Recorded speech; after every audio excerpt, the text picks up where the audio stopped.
아, 내가 뭘 그렇게 잘못했나. 퇴직을 앞둔 54세 김선우 씨가명는 혼잣말을 내뱉으며 한숨을 길게 내쉬었다. 회사 생활 30년 동안 악착같이 일했는데 통장 잔고를 들여다보면 마음이 먹먹하다. 국민연금, 퇴직연금, 개인연금까지 나름 준비했다고 생각했는데 막상 계산기를 두드려보니 은퇴 후란 단어가 이렇게 무섭게 느껴질 줄 몰랐다. 많은 사람이 50대 중반쯤 되면 비슷한 질문을 스스로에게 던진다. 이만하면 괜찮지 않을까? 남들만큼은 해놨겠지? 그래도 연금 3층은 준비했잖아. 하지만 그 물음은 현실과 마주하는 순간 깨진다. 은퇴는 끝이 아니라 시작이라는 걸, 돈은 시간이 지날수록 무서운 속도로 사라진다는 걸, 그리고 준비가 조금 부족했을 뿐인데 인생 후반전이 너무 길고 외로울 수 있다는 걸 체감하게 되는 시기다. 지금까지 모은 연금 정말 괜찮을까? 우리가 흔히 말하는 연금 3층 구조 국민연금, 퇴직연금, 개인연금. 이 세 가지를 적절히 준비하면 노후가 든든하다고들 한다. 그런데 문제는 이 세 가지가 생각보다 현실과는 거리감이 있다는 것이다. 국민연금 20년 이상 꾸준히 납입하면 월 100만 원 안팎의 연금을 받을 수 있다. 하지만 중간에 직장을 옮기거나 실직했던 기간이 있었다면 그 금액은 훨씬 줄어든다. 퇴직연금 회사에서 알아서 해주겠지 싶지만 대다수는 퇴직할 때 일시금 수령으로 끝난다. 그리고 그 돈은 어느새 사라져 있다. 개인연금 은근히 꾸준히 넣기 어렵다. 집대출, 자녀 교육비, 생활비 우선순위에서 밀리기 일수다. 실제로 한국보건사회연구원의 보고서에 따르면 50대 이상 가구의 평균 노후준 비금은 약 1억 6천만 원 수준이다.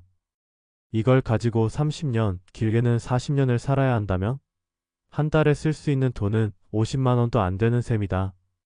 에이, 그래도 국민연금 있으니까 라고 말하지만 국민연금 수령액이 월 6,070만 원에 불과한 경우도 많다. 물가 오르고 의료비까지 생각하면 이 돈으로는 최소한의 삶도 어려운 게 현실이다. 사례 1평균만 따라갔던 54세 김선우 씨의 후회. 김선우 씨는 30대 중반부터 국민연금과 개인연금을 준비했다. 퇴직금은 퇴직연금으로 전환해 두었고 아내와 함께 살 집도 마련해 놓은 상태였다. 나는 남들보단 낫겠지. 연금 세개는 갖췄으니까. 그렇게 생각했다. 하지만 은퇴를 1년 앞둔 지금 전체 연금 수령 예상액을 보니 세금 제외하고 월 130만 원 남짓이다. 아내와 둘이 생활하려면 250만 원은 필요하다는 가정하에 매달 120만 원씩 적자가 날 상황인 것이다. 자녀 교육비에 밀려 개인연금은 중간에 해지한 척도 있었고 퇴직연금은 DC형이라 수익률이 12%에 불과했다. 사실 그땐 다 그렇게 사는 줄 알았어요. 애 키우는데 돈 들어가고 집 사느라 대출 갚느라 정신없고 근데 막상 은퇴가 눈앞에 오니까 너무 무서운 거예요. 사례 이퇴직 후 5년 하루 알바 뛰는 62세 박영자 씨. 박영자 씨는 공무원 남편과 함께 살아왔다. 남편 퇴직 후 연금으로 여유 있게 살 줄 알았다. 그런데 문제는 남편의 사망이었다. 유족연금은 남편이 받을 연금의 60% 수준으로 줄었고 본인의 수입은 거의 없던 터라 생활이 갑자기 빠듯해졌다. 하루에 4시간씩 마트에서 시식 알바를 해요. 하루 벌면 4만 원 정도 되는데 그거라도 벌어야 병원비가 되거든요. 남편 연금에만 의존했던 노후 설계는 너무 취약했다. 본인 명의의 연금 준비나 재산이 없었기에 퇴직 후 5년 만에 박 씨는 다시 노동시장에 나서야 했다. 사례 3연금만큼 중요한 지출 관리를 미리 시작한 52세 정현우 씨. 정현우 씨는 40대 초반부터 은퇴 이후의 지출을 줄이는 데 집중했다. 자가 거주로 주거비 해결, 자녀 대학 등록금까지 미리 마련, 매달 가계부 작성하며 생활비 예행 연습. 그는 국민연금과 개인연금을 포함해 은퇴 후 월 180만 원 정도의 수입이 생길 예정이지만 지출을 150만 원으로 맞추는 게 목표다. 사실 돈을 더 모으는 것도 중요하지만 어떻게 쓰느냐가 훨씬 현실적이에요. 은퇴 후엔 쓰는 게 고정되거든요. 그걸 미리 연습해 두니까 불안함이 덜하더라고요. 정 씨는 여행이나 여가 생활도 계획 내 소비로 유지하며 오히려 삶의 만족도도 높다고 했다.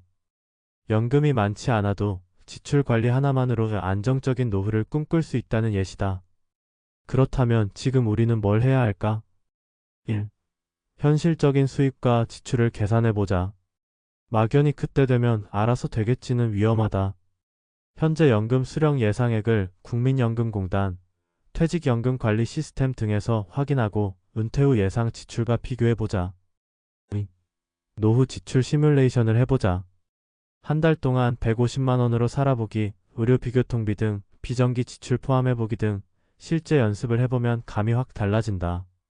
3. 배우자와 공동연금 구조를 마련하자. 한 명만 연금을 준비하면 리스크가 크다. 부부가 각각 일정 수준의 연금을 받을 수 있도록 설계하는 게 중요하다. 4. 늦었다고 생각할 때가 가장 빠르다. 50대라도 늦지 않았다. 지금이라도 소득의 일정 부분을 연금 또는 투자에 넣고 소비 습관을 정비하면 충분히 달라질 수 있다. 마무리하며 은퇴는 준비된 사람에게만 쉼표가 된다. 퇴직이 끝이 아니라 새로운 삶의 시작이 되려면 연금이 아니라 전략이 필요하다.